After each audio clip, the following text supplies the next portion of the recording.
Good day everyone, and welcome to today's video. Today we're going to be doing a review on the AS42 SPAA car. Now this little car is a lot of fun, that is for certain. I had a lot of fun playing this vehicle. However, there are some very key weaknesses that I'm going to go over, which render this vehicle very vulnerable. Now, the gun is exactly the same as the L640 and the AB41, and to tell you the truth, it's even better on this thing, because it has a 12 round clip as opposed to an 8. That may not sound like much of a difference, but when you're firing a HVAP out of this thing eventually, you fire 6 HVAP shells in opposed to 4. Then obviously 6 APIT. You do sacrifice that obviously with armor. I'll go over the armor in quotation marks quickly and then we'll get into the replay. I'll also be showcasing what the CR42 can do, and also planes that don't carry bombs in ground forces, and how useful they are. The CR42 in real life did carry, I believe, 2 50kg bombs here, or 2 100kg bombs. Would be nice, but we can only dream. So the AS42 is armed with a 20mm mod 35 cannon. It fires the exact same shells other than high explosive. However, the key difference in the default rounds is that it carries 3 high explosive rounds and 1 APIT, as opposed to 2 API, 2 HE in that order. The Granata Mod 35 really doesn't do much against planes. You'd be better off using a Panzer Granat 40.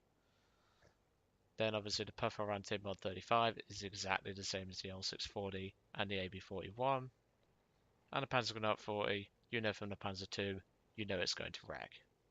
It's also showcased on the Flak Panzer 1, which is awesome, and the Gepard, which is now named the Flak Panzer 38. So let's get into the armor of this thing. So the vehicle itself is actually protected by structural steel. Now I'm not certain if this actually has an armor value, but I don't think it does. Personally, I don't think it does. It's got 3mm segments across the vehicle itself. You've got a front wheel here, which will, if you're lucky, stop at 50 cal. If you're lucky. There's a minor bit of, shall we say, additional plating here, which may potentially also stop a 50 cal from going through if it hits the wheel. But in reality, they're just going to aim a little bit higher and shoot the unarmored driver. It's a 2 crew vehicle. Back on the dev server, this thing used to be a 5 crew vehicle, I believe. And this thing is quite ridiculous.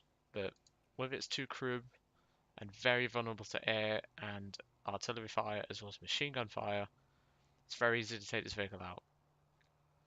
Now the replay I'm going to show you, I do show a Potez 630 pilot who decides to kamikaze me to get a kill.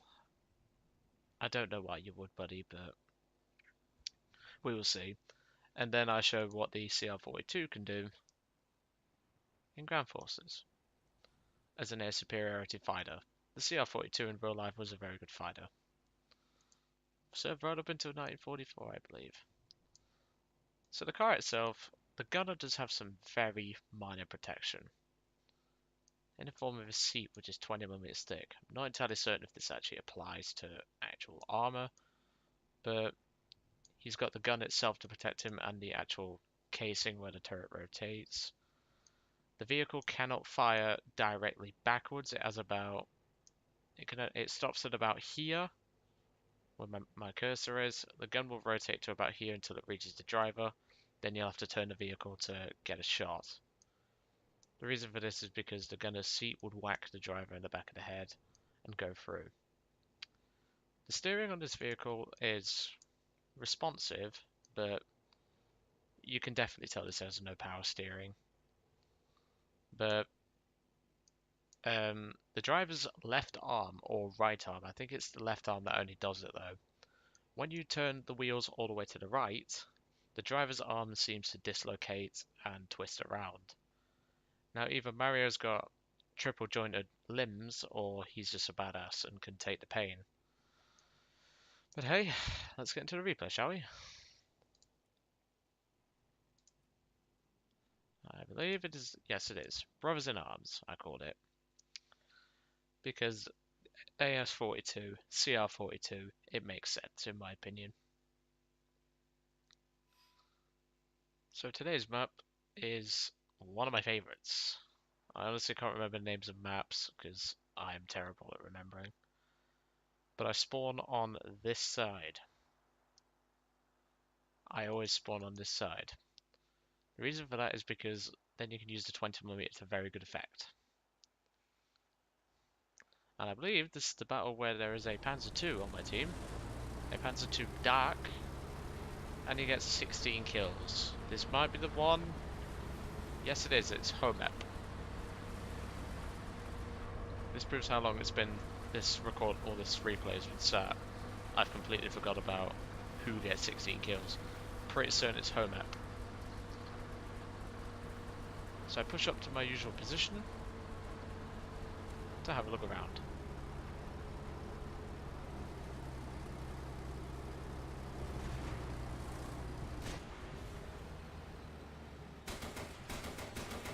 Obviously I do have the Panzer at 40, and as you can see it does very, very well.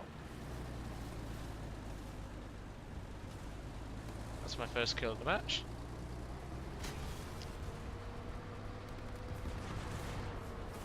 There's a 75mm anti-tank vehicle up there, a M3 GMC.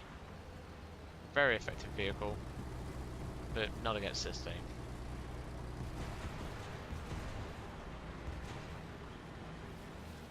There's an R39 right there. I put a shot in, damage him, but I believe I only had one shot left. This thing has a reasonably fast reload. The 20mm APIT doesn't do a lot of damage, but I do get the assist on him because I've wounded his crew. So that's 1 kill, 1 assist so far. Obviously this is not the Italian Civil War, but even so. I actually had only one shell remaining and I just aimed to the left, put it right through the vehicle, and job done. That was an S35, I just took his machine gunner out. That's only a 3 crew vehicle. If I'd have gotten another penetration I'd have probably killed him. And there was a lot of enemy vehicles right there. Unfortunately, Homep beat me to that kill. I believe that was his 8th kill of the match. I'll have to look at him in a moment.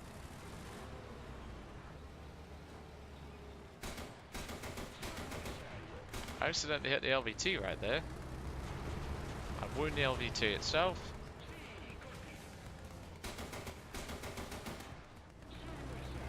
I damage the LVT, I take out his transmission and his driver. And all I'm going to do is keep a pin there. However, Homep, who is, I believe he's a stat padder. I didn't really look at his stats. I believe he's a stat padder.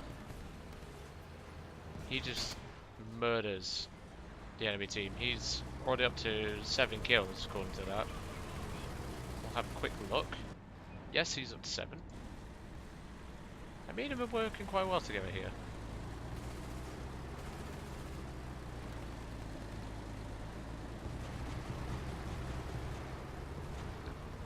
So now it's going to just be a bit quiet for the moment.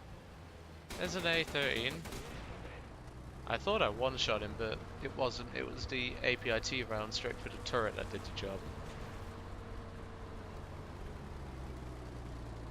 And if you look up there, there is a M2 up there. But Homep kindly removes him for me. That's his 9th kill of the game. You're doing very well, good sir. If you watched this video, well done to you, mate. I think he's a Russian player. I didn't really look at the chat. I think he's speaking in Russian at some point, so I'll leave the chat on for the moment. I take out that Stuart. I'll take it.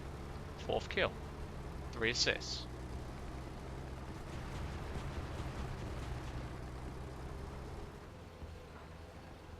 There's P17 right there. There's an A13. I damaged the A13. Take out his loader, I do believe. But in a few moments, we're going to have what's known in the trade as a kamikaze. Something you normally would see in Tank Arcade. That's where you would typically see it. And here he comes, Bravo Lima 9er. Now, this guy had every opportunity to use the 20mm cannons to much better effect. I used the Potez 630 as a ground attacker in RB, and it served me very well. There we go, there's Hermep talking in the chat. Pretty certain he's a Russian player.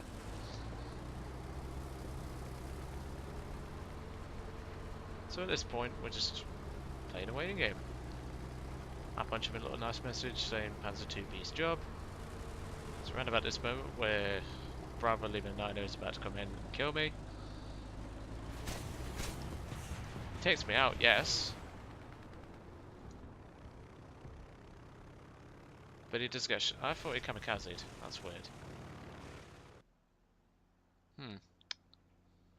Oh wait, no, I think I shoot him down. Why did I say kamikazed? I'm a muppet, but I'm pretty certain he came back for a revenge kill. I'll have to check the replay at some point.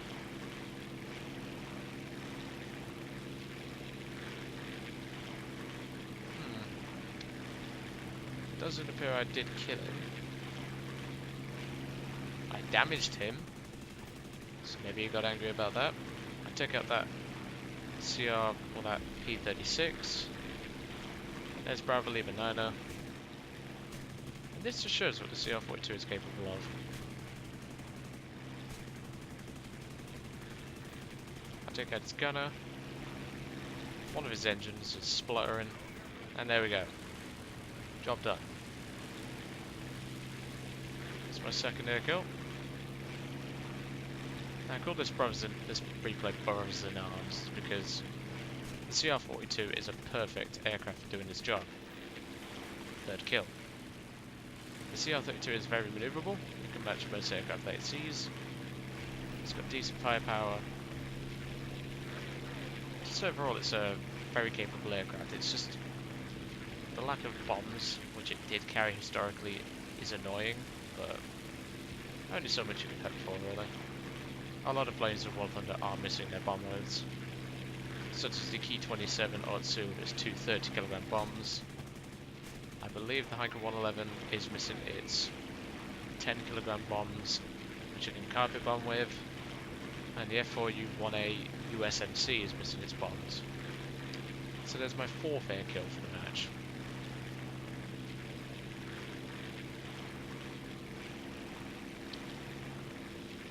Now it's just down to the last few enemies. At this point, I believe I've just gone AFK. And obviously I returned back. I believe I was answering a Facebook message, if I remember rightly. I really need to get into the habit of shutting down Facebook whenever I'm in a match, because it can be distracting. Anyway, there's an LVT. I know for a fact that I can critically damage take out 2 crew members in the back. I also get his gunner, luckily.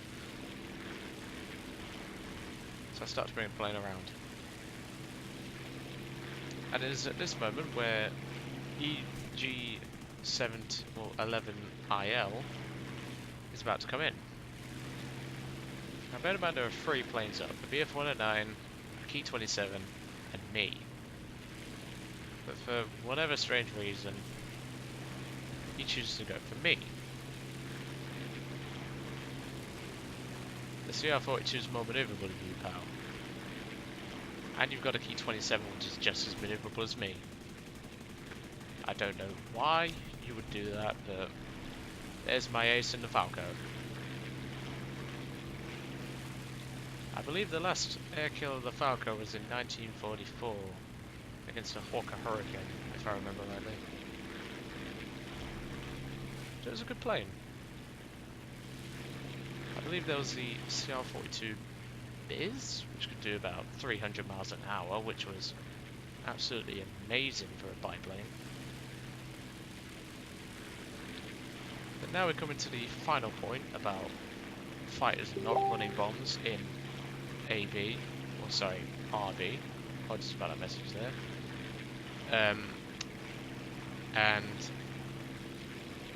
this is where I find an M2A2. Now, an M2A2 is not a very dangerous tank. In the anti-aircraft role, it does pretty decently, but there's not much I can do to him from this angle. But I remember, it's only got 6mm of rear armour. The Braiders can punch through that. So I bring the Falco around. Unfortunately, I miss out on this kill, but I do get the assist. So I start to target his engine block. Fortunately, I don't do much damage.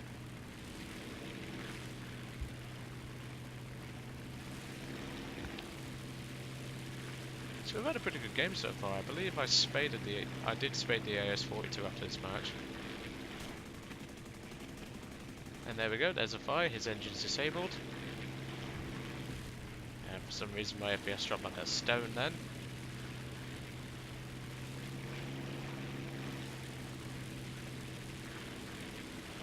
I bring it around again to set him on fire 2 more times because, well, FP you only get 2 options and then that's the end of you.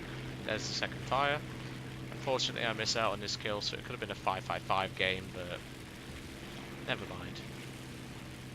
I'm only down to about 110 bullets at this point. Maybe even less, but unfortunately I think it's the teammate in the Panzer 3F who sets him on fire again. I put some shots in anyway just to guarantee an assist. And there he goes. Panzer 3 finished him. Let's end the match. So what do I think of the AS42? Well, it's a pretty good vehicle. It's not the world's best. I'd rather take a flak Panzer personally, but the mobility will help you. However, going up hills, I did find it to be a bit of a trouble. But anyway, that's it for today, and I hope you enjoyed today's video.